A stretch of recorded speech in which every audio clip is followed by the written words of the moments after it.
Gravitation. Gravitation को कहा जाता है गुरुत्व। कि सबसे पहले इसको जानने के लिए हमें सबसे पहले क्या जानना पड़ेगा कि ग्रेविटेशनल फोर्स क्या है। According to Newton, every object in this universe attract each other with a certain force.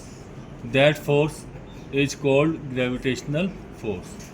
इस नियम के अनुसार न्यूटन ने जो नियम दिया उसके अनुसार क्या है कि संसार में जो प्रत्येक चीज़ है वो एक दूसरे को अपनी तरफ आकर्षित करती है एक बल के द्वारा, जिसे हम ग्रेविटेशनल फोर्स कहते हैं। ग्रेविटेशनल फोर्स जो है वो मास पर डिपेंड करता है, तो इसलिए कहा गया है if the masses of two bodies are smaller then the gravitational force between them is very small, कि जितना मास कम होगा उतना ही ग्रेविटेशनल फोर्स कम होगा। The gravitational force holds the solar system together. Solar system है हमारे संसार का, उसको भी किसने रोका हुआ है? ग्रेविटेशनल फोर्स ने। इसके बाद आता है वर्ड ग्रेविटी। ग्रेविटी क्या है? Specially refers to the force of attraction between earth and other material object. क्या है कि पृथ्वी जिस बल से अपनी तरफ किसी वस्तु को अट्रैक्ट करती है वो क्या कहलाता है? ग्रेविटी। सबसे मेन टॉपिक आता है, आपको इम्पोर्टेंट लिख लीजिए एग्जाम के लिए, वो है Newton's universal law of gravitation. Newton's universal law of gravitation क्या कहता है कि दो ऑब्जेक्ट हैं जिनके मासेस क्या है? m1 एंड m2, और उनके बीच की डिस्टेंस कितनी है? d।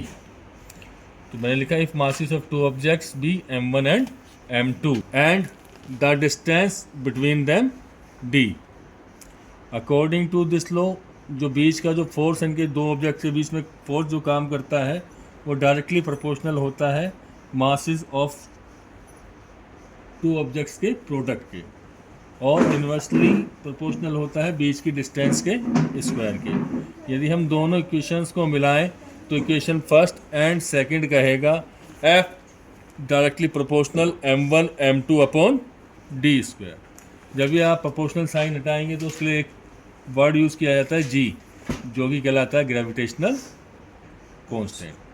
तो ये लॉ क्या कहता है? Gravitational force between two objects is directly proportional to the product of masses of two objects and the inversely proportional to the square of the distance between two objects।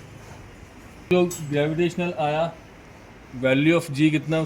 6.673 into 10 to the power -11 newton metre square per kilogram square. इसके साथ साथ मैंने आपको बताना चाहता हूँ कि characteristics of gravitational force क्या है। पहला है यूनिवर्सल अट्रैक्शन।